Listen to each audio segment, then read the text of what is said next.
Friend of a friend.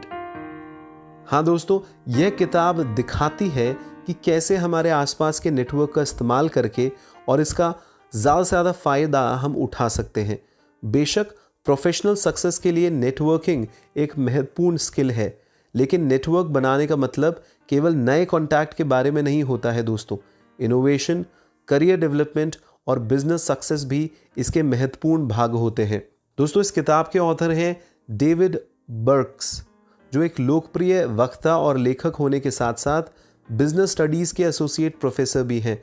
वो Harvard business review के लिए नियमित रूप से लिखते हैं और उन्होंने बिजनेस और मैनेजमेंट पर कई टेक टॉक्स दिए हैं। Friend of a friend. दोस्तों, अपने नेटवर्क की असली वैल्यू का फ़ायदा उठाने के लिए उसकी पावर को बढ़ाना सीखिए। आइए इस पॉइंट को समझते हैं। सक्सेसफुल लोगों को देखते हुए ये फील करना बहुत आसान है कि उन्होंने जो अचीव किया है वह कहीं ना कहीं स्टेबल है, जो उन्हें स्पेशल बनाता है और कुछ डीप नॉलेज और स्किल सेट हैं। लेकिन ये सच नहीं है दोस्तों। जैसा कि पुरानी कहावत है, आप क्या जानते हैं यह ज़रूरी नहीं है, बल्कि आप किसे जानते हैं यह बहुत ज़रूरी है। सक्सेस आपके नेटवर्क का काम करने के बारे में है और यह नए कॉन्टैक्ट क्रिएट करने के लिए क्लासिक नेटवर्क से भी बहुत दूर तक फैला हुआ है। आपके नेटवर्क की देखभाल आपके बिजनेस की कैपेसिटी को एक्सपैंड करेगी, इनोवेशन और डाइवर्सिटी को बढ़ाएगी और आपको आपकी एम्बिशंस को पाने के रास्ते पर सेट करेगी। लेखक डेविड बर्कुस आपको बताएंगे कि आपका नेटवर्क आपकी सोच से भी बड़ा है और अगर आप सही लोगों तक पहुंचना सीखते हैं तो क्विकली ग्रो कर सकते हैं। इम्पॉर्टेंटली, आप अपना नेटवर्क सर्कल बढ़ाने के लिए कुछ टेक्निक्स को सेलेक्ट करोगे और ये पक्का करोगे कि यह हाई क्वालिटी का हो। आपको वहाँ जाने की ज़रूरत है जहाँ थ्योरी और प्रैक्टिस आपको एक साथ मिले। जिन लोगों को आप अच्छे से जानते नहीं हैं उनसे कनेक्शन बैठाना बेहतर नेटवर्किंग और इनोवेशन के लिए बेस्ट रहता है। आइए इस पॉइंट को डिटेल में कुछ एग्जाम्पल्स के साथ समझते हैं। क्लोज फ्रेंडशिप की वैल्यू कम नहीं होती है दोस्तों। हम सभी चाहते हैं कि हमारे आसपास ऐसे लोग हों जिन पर हमें ट्रस्ट हो और जिनके साथ हम अपनी फीलिंग्स को शेयर कर सकें। लेकिन जब काम करने की बात आती है और अगर आप सक्सेसफुल होने जा रहे हैं तो आपको उन इमोशनल नेचर को छोड़ना होगा और एक अलग प्रोफेशनल मॉडल के अकॉर्डिंग काम करना होगा। सोशली बोला जाए तो आपके क्लोज फ्रेंड्स वे हैं जिनके साथ आपके स्ट्रॉन्ग सोशल बॉन्ड्स हैं। लेकिन अगर आप उन लोगों के साथ टाई अप करते हैं जिनके क्लोज कॉन्टैक्ट्स नहीं हैं, यानी वो वीक सोशल टाइज रखते हैं, तो आप बेहतर नेटवर्क नहीं बना सकते हैं दोस्तों। टिपिकली जब हमें नई जॉब की तलाश जैसे चैलेंजेस का सामना करना पड़ता है तो हम स्ट्रॉन्ग सोशल टाइज तक पहुंचते हैं या आउटलाइन या ऑनलाइन जॉब लिस्टिंग तलाशते हैं। जो बात हम सभी भूल चुके हैं दोस्तों वो है वीक सोशल टाइज, और यह बहुत बिग मिस्टेक होती है। स्ट्रॉन्ग सोशल टाइज के साथ प्रॉब्लम यह होती है कि वे अक्सर एक दूसरे से कनेक्टेड होते हैं और आपसे जुड़े हुए होते हैं, जैसे कि इंटरकनेक्टेड क्लस्टर। इसके ऑपोजिट वीक सोशल टाइज दूसरे सोशल ग्रुप से जुड़े होते हैं, जिसका मतलब है कि आपकी जॉब सर्च की न्यूज़ को पूरी तरीके से डिफरेंट ग्रुप्स में फैला देंगे। इनफैक्ट मार्क ग्रेनोवेटर नाम के एक हार्वर्ड यूनिवर्सिटी के स्टूडेंट ने 1970 में इसे साइंटिफिकली प्रूव भी किया, जिन्होंने जॉब शिफ्ट करने वाले लोगों का सर्वे किया और पाया कि 83% लोग जो अपनी सर्च में सक्सेसफुल रहे थे उन्होंने वीक सोशल टाइज की मदद से इसे मैनेज किया था। इंटरेस्टिंगली, ये काफ़ी है कि उन लोगों से जुड़ा जाए जो आपके कम क्लोज हैं, तो भी इनोवेशन को प्रमोट किया जा सकता है। 2002 में ड्यूक यूनिवर्सिटी के सोशियोलॉजी प्रोफेसर मार्टिन रूफ ने 700 स्टार्टअप से ये पूछना चाहा कि उन्होंने अपने बिजनेस मॉडल कैसे तैयार किए थे। इससे यह पता चला दोस्तों कि प्रैक्टिकली सभी स्टार्टअप्स जिन्होंने वीक सोशल टाइज के साथ कनेक्शन से अपने बिजनेस आइडिया को डेवलप किया था, उनके पास स्ट्रॉन्ग टाइज पर भरोसा करने वाले लोगों की तुलना ज़्यादा इनोवेटिव बिजनेस मॉडल्स थे। यह इस फैक्ट से प्रभावित था कि इन स्टार्टअप्स ने अपने ओरिजिनल आइडियाज़ को प्रोटेक्ट करने के लिए ज़्यादा पेटेंट्स फाइल किए थे। इसके अलावा रूफ और उनके रिसर्चर्स ने उनके आइडियाज़ को बिजनेस मॉडल और अपने फील्ड्स की टिपिकल रिसर्च की तुलना में हाईली इनोवेटिव पाया। अनफैमिलियर ग्रुप से कनेक्शंस बनाना इनोवेशंस को बढ़ाता है और बेटर करियर बनाता है। आइए दोस्तों इस पॉइंट को कुछ एग्जाम्पल्स के साथ डिटेल में समझते हैं। हाई स्कूल्स के वो ग्रुप्स याद हैं आपको जिनकी कैफेटेरिया में अपनी एक स्पेशल जगह होती थी? यह एक यूनिवर्सल एक्सपीरियंस है दोस्तों।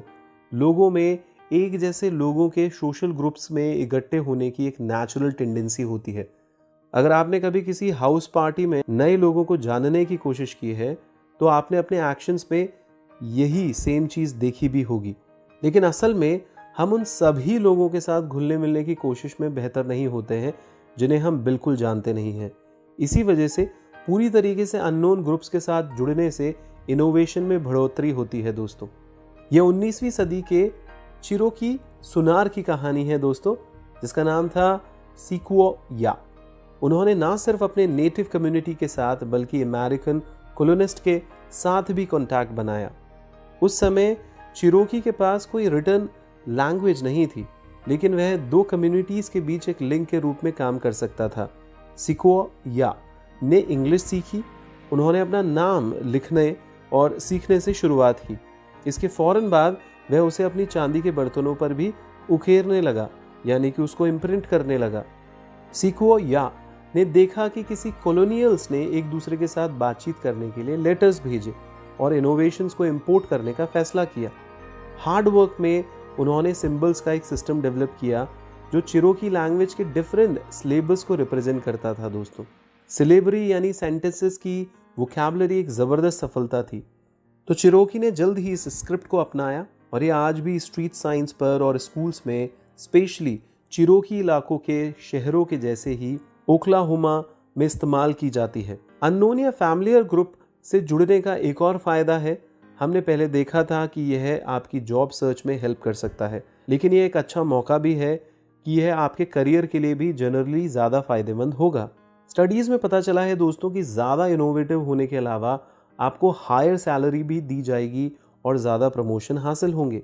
2004 में सोशोलॉजिस्ट ने एक स्टडी की जिसमें उन्होंने 673 मैनेजर्स को कंपनी की सप्लाई चेन मैनेजमेंट में सुधार के लिए टेस्ट किया। ये सभी मैनेजर्स एक मेजर इलेक्ट्रॉनिक्स में काम करते थे दोस्तों। उन्होंने पाया कि डिफरेंट सोशल ग्रुप्स के लोगों के साथ प्रॉब्लम्स को डिस्कस करने वाले मैनेजर्स सबसे अच्छे आइडियाज़ के साथ आगे आते हैं। जैसे कि यही हुआ कि वे सेम वही मैनेजर थे जो कंपनी में पहले से ही हाईएस्ट पोजीशंस और हायर सैलरीज पर थे। तो ये क्लियर है दोस्तों कि नेटवर्किंग आपको बहुत दूर तक लेके जाएगी। इनोवेशन बढ़ते हुए टीम वर्क का रिजल्ट होता है, स्पेशली तब जब टीम्स में फेरबदल किया जाता है। आइए इस पॉइंट को डिटेल में कुछ एग्जाम्पल्स के साथ समझते हैं। इनोवेशन और इन्वेंशन की क्लासिक इमेज एक लैब बेंच पर बैठे हुए एक पागल सफ़ेद बालों वाले और आजू बाजू नज़र दौड़ाते और अचानक से ही खुद की यूरेका यूरेका यानी करिश्मा चिल्लाने वाले एक साइंटिस्ट की तरह होती है। लेकिन चीज़ें अब वैसी नहीं है। इनोवेशन तेज़ी से टीम वर्क के रूप में उभर कर आ रहा है दोस्तों। 2007 के साइंसेस नामक जर्नल में सोशोलॉजिस्ट ब्रायन ऊजी का एक आर्टिकल बताता है कि साइंस कम्युनिटी में टीम वर्क के जरिए इनोवेशन पिछले 50 सालों में काफ़ी बढ़ गया है। ऊजी के रिसर्चर्स ने 1955 और 2000 के बीच पब्लिश्ड 20 मिलियन से ज़्यादा साइंटिफिक स्टडीज़ को एनालाइज किया। साथ ही साथ उनके पीछे की टीम्स और इंसानों को भी शामिल किया। इंटरेस्टिंगली 1955 में एक साइंटिफिक टीम का एवरेज साइज 1.9 था दोस्तों, जबकि 2000 तक यह 3.5 हो गया था। और तो और 1955 में साइंटिफिक पेपर्स में कुल कंटेंट का महज 17.5% सहयोग कई वजहों से था। फिर भी जब अकेले काम करने वाले साइंटिस्ट थे और फिर अपने फैक्ट्स के बाद वह अपने रिजल्ट्स का ब्यौरा रख रहे थे, लेकिन 2000 तक 51.5% साइंटिफिक वर्क टीम्स द्वारा डेवलप और फिनिश किए जा रहे थे। इन सबसे ऊपर टीम के द्वारा बनाए गए पेपर्स का प्रभाव भी बढ़ गया। 1955 में को साइंटिफिक पेपर्स को सहकर्मियों द्वारा 1.7 बार क्रेडिट किया जा रहा था, जैसे कि पर्सनल तौर पर रिसर्च किए गए रिसर्च पेपर्स में किया जाता था। लेकिन 2000 तक यह आंकड़ा 2.1 पर था दोस्तों। ऊजी ने 2005 में इनोवेशन पर सवाल खड़ा किया। वह समझना चाहती थी कि कौन सी टीम्स अच्छा काम करती हैं। 1955 और 2004 के बीच पब्लिश्ड साइंटिफिक रिसर्च के एक नमूने का इस्तेमाल करते हुए उन्होंने पाया कि टीम्स उन रिसर्चर्स से बनी थी जिन्होंने सबसे हाई प्रोफाइल मैगजीन्स में पहले कभी भी संयोग नहीं किया था। सरप्राइजिंगली सक्सेसफुल टीम्स जो आपस में उलझ गई थी, उन पर इस जादू का बना रहना मुश्किल ही था। उनके काम को कम रिकॉग्निशन मिला। जनरली वे सिर्फ लो प्रोफाइल पब्लिकेशन में ही दिखाई देते थे। अभी तक किसी ने भी इस घटना को सक्सेसफुली समझाया नहीं है, लेकिन ये पॉसिबल है कि नए टीम के मेंबर्स मौजूदा पुराने कोलैबोरेशन में नए आइडियाज और एनर्जी लाएं। कनेक्शन को इकट्ठा करना लुढ़कती हुई स्नोबॉल की तरह होता है दोस्तों। एक बार जब आपको कुछ हासिल हुआ तो आगे से आगे और हासिल होता चला जाएगा। आइए दोस्तों, इस पॉइंट को कुछ एग्जाम्पल्स के साथ डिटेल में समझते हैं। गॉस्पेल में मैथ्यू के अनुसार जीसस ने घोषणा की कि जो लोग पहले से ही बहुत ज़्यादा धनी हैं, ज़्यादा हासिल करना चाहेंगे। सोशियोलॉजी में इसे मैथ्यू इफेक्ट कहा जाता है और इस नेटवर्किंग पर भी लागू होता है दोस्तों। सीधे शब्दों में कहें तो आप जितने ज़्यादा कनेक्टेड होंगे उतने ही ज़्यादा कनेक्शन आप पाएंगे। ये असल में काफ़ी लॉजिकल भी है दोस्तों। जब लोग नए कॉन्टैक्ट्स बनाने के लिए बाहर निकलते हैं तो वे नेचुरली ऐसे लोगों की तलाश करते हैं जिनके पास पहले से ही बहुत सारे टाइज या लिंक्स होते हैं। आगे क्या होता है इसकी कल्पना करना आसान है। जब पहले से ही वेल कनेक्टेड पर्सन ज़्यादा लिंक्स जमा करना शुरू कर देते हैं तो वो अपने नेटवर्क में शामिल होने के इच्छुक नए लोगों को अट्रैक्ट करने की पॉसिबिलिटी ज़्यादा रखते हैं। इसमें भी एक सबक है दोस्तों। अगर नेटवर्किंग पहले हार्ड लगती है तो फिक्र ना करें। जैसे जैसे आपके कॉन्टैक्ट्स जमा होते जाएंगे यह ईजी होती जाएगी। वक्त के साथ नेटवर्किंग ईजी होने की एक वजह यह भी होती है दोस्तों कि पॉपुलैरिटी फैलती है और सोशल ग्रुप के जरिए जल्दी से फैलती चली जाती है। इसकी खोज 2006 में सोशोलॉजिस्ट मैथ्यू सेल्गानिक और पीटर डॉट्स ने की थी दोस्तों। इस जोड़ी ने एक वेबसाइट बनाई जहां लॉगिन कर सकते थे और फ्री में अनजाने सॉन्ग सुन सकते थे। लेकिन असल में उन्होंने कई डिफरेंट वर्जन्स बनाए। एक में विजिटर्स ने सिर्फ एल्बम का टाइटल और आर्टिस्ट का नाम देखा, वहीं दूसरे में यह भी देखना पॉसिबल था कि पहले दिए गए सॉन्ग्स को कितनी बार डाउनलोड किया गया था। यह पता चला कि पार्टिसिपेंट्स दूसरों की पसंद से ज़्यादा प्रभावित थे। वेबसाइट वर्जन पे जहां दूसरों की चॉइसेस को देखना पॉसिबल था, कुछ सॉन्ग्स तेजी से हिट हो गए। असल में एक सॉन्ग ने जल्द ही उन सभी को पीछे छोड़ दिया। उलट दूसरी साइट पर जिसने ऐसी कोई इन्फॉर्मेशन शो नहीं की थी, सेम वही गाना वहां 48 सॉन्ग में से 40वें प्लेस पर आया दोस्तों। यही सेम प्रिंसिपल नेटवर्किंग पर भी अप्लाई होता है। अगर आप कनेक्टेड हैं और लोग यह जानते हैं तो दूसरे भी आपके दरवाजे पर दस्तक देने वाले हैं दोस्तों। सुपर कनेक्टर्स आपके खुद के नेटवर्क को फीका कर सकते हैं, लेकिन आप भी ऐसे बन सकते हो दोस्तों। आइए इस पॉइंट को डिटेल में कुछ एग्जाम्पल्स के साथ समझते हैं। इमेजिन कीजिए दोस्तों कि एक फ्रेंड 100 फीट लंबा है। अगर आप तब अपने फ्रेंड्स ग्रुप के एवरेज हाइट की कैलकुलेशन करते हैं तो आप पाते हैं कि इस एक इंसान के हाइट ने एवरेज को ड्रामेटिकली ऊपर की ओर सरका दिया है, पुश कर दिया है। असल में आपको एडमिट करना होगा कि आप एवरेज से कम थे। जब नेटवर्क साइजेस की बात आती है तो सेम यही आइडिया सही होता है दोस्तों।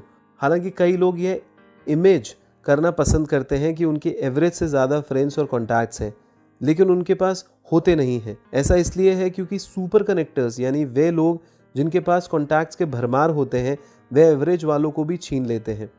सोशल मीडिया केवल इश्यूज को बढ़ाता है दोस्तों। 2016 में मैकगिल यूनिवर्सिटी के 2 कंप्यूटर साइंटिस्ट नेग्मे मोमेनी और मिशेल रैबिट ने लाखों ट्विटर यूजर्स के फॉलोअर्स और ट्वीट्स को एनालाइज किया था। उन्होंने पाया कि सुपर कनेक्टर ने धूम मचा रखी थी। बहुत कम यूजर्स ने लाखों फॉलोअर्स का शो ऑफ दिखाया और जो ज़्यादा यूजर्स थे असल में उनके फॉलोअर्स एवरेज नंबर से काफ़ी कम हो गए, जो स्टडी के वक्त 1,55,657 थे, यानी 657। लेकिन निराश होने की कोई ज़रूरत नहीं है दोस्तों। सुपर कनेक्टर बनना और उसमें प्रॉफिट कमाना असल में पॉसिबल है। टिम फेरिस एक ऐसे ही एग्जाम्पल है। 2007 में अपनी best seller the 4 hour work week publish करने से पहले फेरिस एक अज्ञात पर्सन थे जिनके पास बोलने के लिए कोई नेटवर्क ही नहीं था, लेकिन उनके पास अपनी आस्तीन में बिजनेस प्लान था दोस्तों। फेरिस ने सोचा कि उनकी टारगेट ऑडियंस में 18 से 35 साल के आदमी होंगे और जो टेक्नोलॉजी में इंटरेस्टेड होंगे, लेकिन उन्हें 10 से 15 वेबसाइट्स मिली जो उन आंकड़ों के साथ सबसे पॉपुलर थी। इसके बाद फेरिस ने उनके ओनर्स को टारगेट किया। उसने उन कॉन्फ्रेंसेस में भाग लिया जहां वह उनसे मिल सकते थे और इनफॉर्मल बातचीत पर पॉइंट आउट कर सकते थे जो जल्द से जल्द फुली डेवलप्ड प्रोडक्ट में बदल सके। काफ़ी लंबे वक्त से इन ऑनलाइन ब्लॉगर्स और जर्नलिस्ट में से ज़्यादातर उनके बारे में पोस्ट कर रहे थे। इससे एक मायाजाल पैदा हो गया था। टेक गीक्स की भीड़भाड़ में फेरिस एक सुपर कनेक्टर लग रहे थे। वह उनके पास आए, उनकी बुक एक बेस्ट सेलर बन गई दोस्तों, और वह पहली बार एक जेन्युइन सुपर कनेक्टर बन गए। लोग एक जैसे ग्रुप में इकट्ठा हो जाते हैं जो डिवर्सिटी के गोल को हासिल करने को मुश्किल बना देता है। आइए दोस्तों इस पॉइंट को कुछ एग्जाम्पल्स के साथ डिटेल में समझते हैं। तो पुरानी कहावत है कि पक्षियों के झुंड एक साथ आते हैं, और इसमें बहुत सच्चाई भी है दोस्तों। ज़रा देखिए कि कैसे यूएस इलेक्शन क्विकली डेमोक्रेट्स और रिपब्लिकन्स के बीच बटे हुए हैं, और साइंस ने इस कहावत को साबित किया है कि इंसान खुद के समान लोगों के ग्रुप्स में घुलता मिलता है। 2009 में सोशियोलॉजिस्ट डंकन वॉट और योर्जी कोसिनेट्स ने एक बड़ी अमेरिकन यूनिवर्सिटी में 1 साल के दौरान स्टूडेंट्स के बीच ईमेल फ्लो की जांच की। वे ना सिर्फ ईमेल और नए रिसिपेंट्स पर नज़र रखते थे, बल्कि उन्होंने एज, जेंडर, कोर्स चॉइसेस और कई दूसरे इनपुट्स की डिटेल्स देते हुए स्टूडेंट प्रोफाइल भी बनाई। वॉट और कोसिनेट्स ने पाया कि सिमिलर कैरेक्टरिस्टिक्स को शेयर करने वाले स्टूडेंट्स के एक दूसरे के कांटेक्ट में आने के चांसेस ज़्यादा थे। हालांकि उन्होंने यह भी पता लगाया कि ऐसा इसलिए हुआ क्योंकि इसी तरीके के स्टूडेंट्स ने कैंपस में एक ही जगह घूमना पसंद किया था, एक ही डिपार्टमेंट में पढ़े थे और एक ही कोर्स में पढ़ रहे थे। वक्त के साथ साथ इन जैसे सिमिलर लोगों के लिए एक प्रेफरेंस भी थी।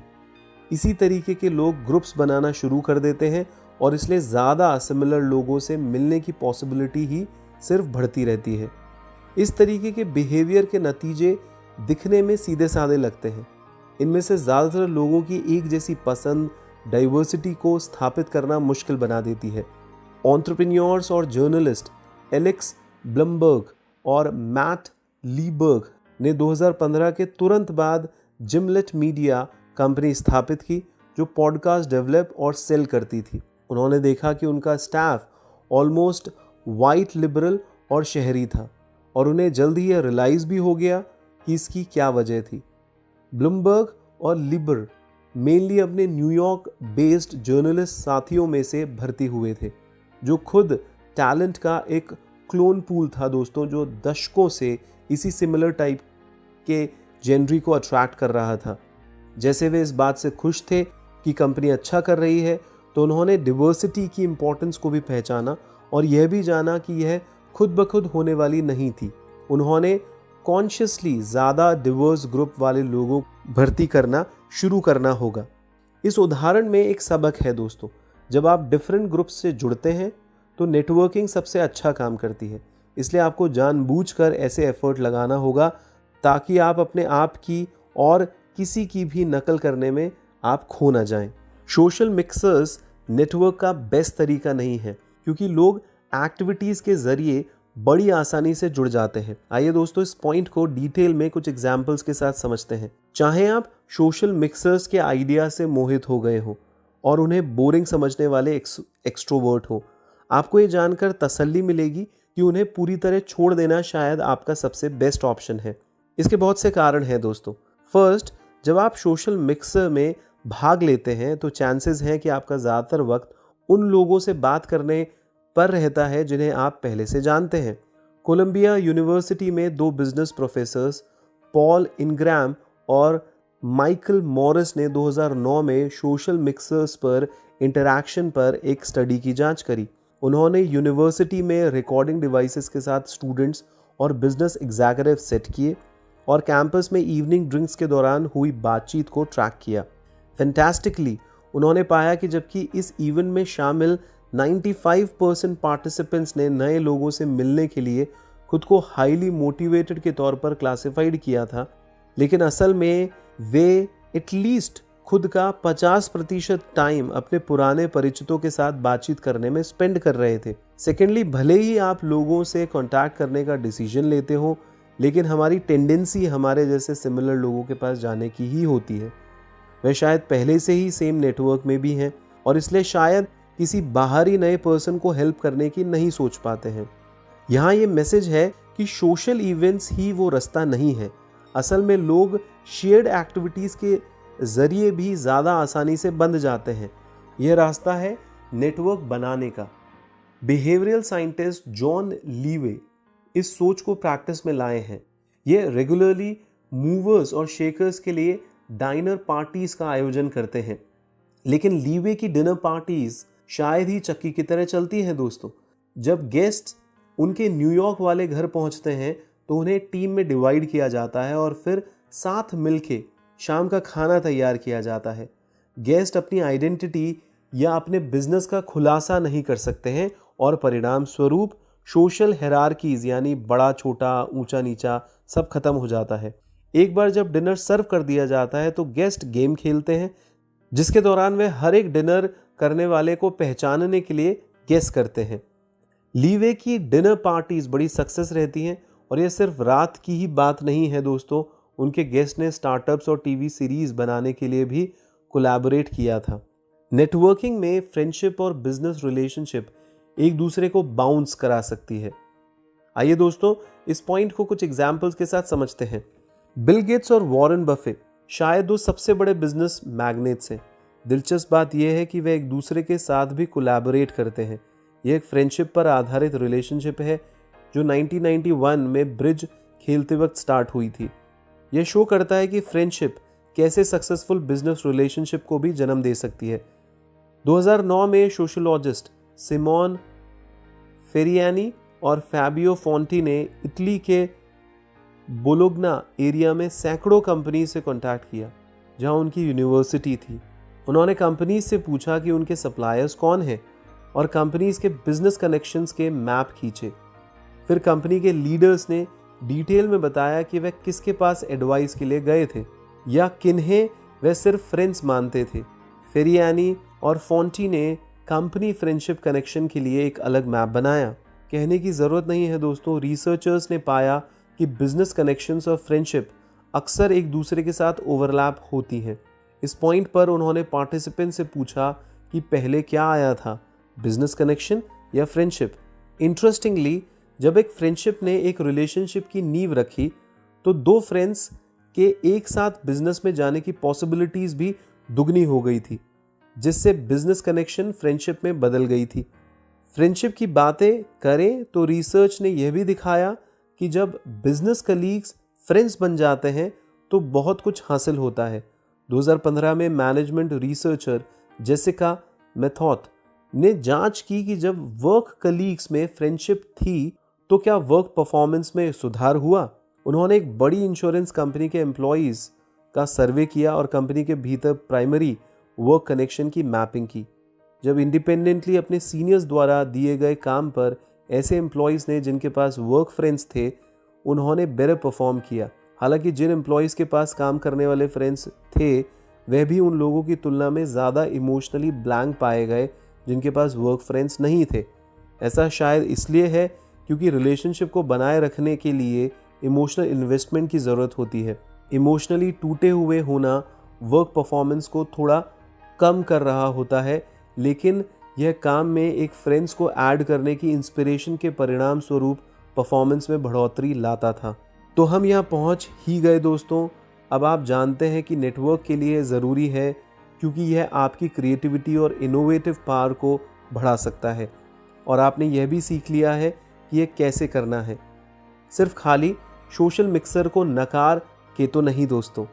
इससे पहले कि आप यह जान लें कि आप बढ़ते करियर के साथ सुपर कनेक्टर बनने के लिए अपनी राह पर होंगे दोस्तों। तो अंत में कुछ मेन पॉइंट्स जो याद रखने योग्य हैं दोस्तों वो हैं कि आप जितने ज़्यादा कनेक्टेड होंगे उतने ही ज़्यादा कनेक्शन आप पाएंगे। यह असल में काफ़ी लॉजिकल है। जब लोग कॉन्टैक्ट बनाने के लिए बाहर निकलते हैं तो वे नेचुरली ऐसे लोगों की तलाश करते हैं जिनके पास पहले से ही बहुत सारे टाइज या लिंक्स होते हैं। सुपर कनेक्टर्स आपके खुद के नेटवर्क को फीका कर सकते हैं, लेकिन निराश होने की कोई ज़रूरत नहीं है दोस्तों। सुपर कनेक्टर बनना और उससे प्रॉफिट कमाना असल में पॉसिबल है। शेयर एक्टिविटीज से सोशल रुकावटों को तोड़ना और सोशल नेटवर्क्स बनाने की भी ज़्यादा पॉसिबिलिटी होती है। और हमेशा याद रखें कि great friendship fantastic business partnership को जन्म दे सकती है। जिन लोगों को आप अच्छे से जानते नहीं हैं उनसे कनेक्शन बैठाना बेहतर नेटवर्किंग और इनोवेशन के लिए बेस्ट रहता है। अगर आप सक्सेसफुल होने जा रहे हैं तो आपको उन इमोशनल नेचर को छोड़ना होगा और एक अलग प्रोफेशनल मॉडल के अकॉर्डिंग काम करना होगा। तो दोस्तों, मैं आपको ये बताना चाहूँगा कि नेटवर्क सिर्फ नेटवर्किंग के बारे में नहीं है, लेकिन कहाँ से स्टार्ट करना है उस बारे में है। ज़्यादातर लोगों के लिए नेटवर्किंग का मतलब है बाहर जाना और अजनबियों से बात करना, लेकिन ये इतना आसान नहीं है दोस्तों। आपको इस बात से अवेयर होना चाहिए कि आप किससे बात कर रहे हैं और वीक सोशल टाइज को पैदा भी कर रहे हैं। एक बार पांव जमाने के बाद एक प्रॉपर नेटवर्क टीम और कॉन्टैक्ट्स में डाइवर्सिटी लाएगा, जिससे प्रोडक्टिविटी और इनोवेशन बढ़ेगा। शेयर एक्टिविटीज़ से सोशल रुकावटों को तोड़ने और स्ट्रॉन्ग नेटवर्क्स बनाने की भी ज़्यादा पॉसिबिलिटीज़ है दोस्तों। और हमेशा याद रखें कि great friendships fantastic business partnerships को जन्म दे सकती हैं। आपने इस किताब को सुना, बहुत बहुत धन्यवाद दोस्तों। दोस्तों, अगर आप इस किताब को खरीदना चाहते हैं तो इस वीडियो के डिस्क्रिप्शन में दिए गए लिंक पर क्लिक करके आप इस बुक को खरीद सकते हैं। दोस्तों, हम हमेशा से चाहते हैं कि आप अपना बेस्ट वर्जन बने और सफलता और खुशी अपनी जिंदगी में दोनों हासिल करें। अधिक से अधिक लोगों की जिंदगी में आप अपने टैलेंट से पॉजिटिव चेंज लाने में उनकी मदद करें। इसी एफर्ट के चलते उड़ान एनजीओ चैनल पर हम दुनिया की सर्वश्रेष्ठ किताबों की समरी सरल और आसान भाषा में डाल रहे हैं। दोस्तों, हमारी अधिक से अधिक समरी सुने और उन्हें अपने जीवन में लगाएं। अपना फीडबैक कमेंट बॉक्स में डालते रहें। और अगर आपको हमारी कोई भी समरी पसंद आती है तो उसे अपने जानकारों के साथ अवश्य शेयर करें। दोस्तों, आप हमारी समरीज को किताबी कीड़े ऐप पर भी सुन सकते हैं। हम इन समरीज के साथ एक्शन टिप्स भी अपने ऐप पर जल्द ही लॉन्च कर रहे हैं। वो एक्शंस आपको क्लियरली बताएंगे कि इन बुक्स को आप अपनी लाइफ में कैसे लगा सकते हैं और स्टेप बाय स्टेप अच्छी हैबिट्स कैसे डेवलप कर सकते हैं। दोस्तों, आपकी लर्निंग को एक्शन में बदलने के लिए, आपकी मदद करने के लिए हम वेबिनार्स और ऑनलाइन प्रोग्राम्स की एक सीरीज हर वीक ऑर्गेनाइज कर रहे हैं। आप इन वेबिनार्स और ऑनलाइन प्रोग्राम्स को नॉमिनल पेमेंट्स करके दुनिया के किसी भी कोने से ज्वाइन कर सकते हैं। आदि गुरुदास और लाइव शिक्षा डालकर आप फेसबुक और इंस्टाग्राम पर हमारे पेजेस को लाइक कर सकते हैं। आपको रेगुलर इसकी जानकारी मिलती रहेगी। दोस्तों, अगर आप public speaking, NLP, international coaching technique जैसे लाइफ ट्रांसफॉर्मेशन टॉपिक्स को डिटेल में सीखकर अपने गोल्स को और तेजी से हासिल करना चाहते हैं तो आप हमारी प्रैक्टिकल एक्सपीरियंसेस से भरी वर्कशॉप्स को भी अटेंड कर सकते हैं। इस वीडियो के डिस्क्रिप्शन में दिए गए लिंक को क्लिक करके आप इन प्रोग्राम्स की अधिक जानकारी लेकर इनको ज्वाइन कर सकते हैं। दोस्तों, अगर आप हमारे साथ मिलकर इन वर्कशॉप्स को अपनी कंपनी या शहर में कराना चाहते हैं, आप अर्निंग करना चाहते हैं, तो अपनी रिक्वेस्ट हमें thelifeshiksha@gmail.com पे या info@adigurudas.com पे अवश्य भेजें। दोस्तों, हो सकता है कि आप अपने जीवन में काफी सफल हों या सफल बनने के लिए भरपूर प्रयास कर रहे हों, मगर कुछ अनजाने कारणों से आप अपने और अपने गोल्स के बीच कुछ चैलेंज महसूस कर रहे हैं, कुछ ब्लॉक्स महसूस कर रहे हैं। तो मैं आदि गुरुदास आपकी इसमें पर्सनली मदद कर सकता हूं दोस्तों, 1-on-1 कोचिंग सेशन लेके। कुछ समय के लिए अधिक से अधिक लोगों की मदद करने के लिए मैं अपने सेशन को कुछ समय के लिए 75 से 50% डिस्काउंट पे दे रहा हूं दोस्तों, जिससे ज्यादा से ज्यादा लोग face to face 1-on-1 coaching session लेकर मुझसे अपनी प्रॉब्लम मेरे साथ डिस्कस कर पाएं। तो दोस्तों, यदि आप अपने लिए पर्सनल कोचिंग सेशन बुक करवाना चाहते हैं या मुझसे एग्जीक्यूटिव कोचिंग लेना चाहते हैं, अपनी ऑर्गेनाइजेशन के लिए कोई कोचिंग सेशन लेना चाहते हैं, तो आप मुझसे संपर्क कर सकते हैं। आप मुझे 9829644744 या 9024023331 पर संपर्क कर सकते हैं। आप हमें इन नंबर्स पर व्हाट्सएप भी कर सकते हैं। दोस्तों, हमारे काउंसलर्स आपसे संपर्क करेंगे। दोस्तों, हमसे और हमारे प्रयासों से जुड़े रहने के लिए हमारे उड़ान एनजीओ यूट्यूब चैनल को आज ही सब्सक्राइब करें और इस वीडियो के नीचे दिए गए बेल आइकन को जरूर क्लिक करें। दोस्तों, हमारे रेगुलर नोटिफिकेशन आपको मिलते रहेंगे। धन्यवाद।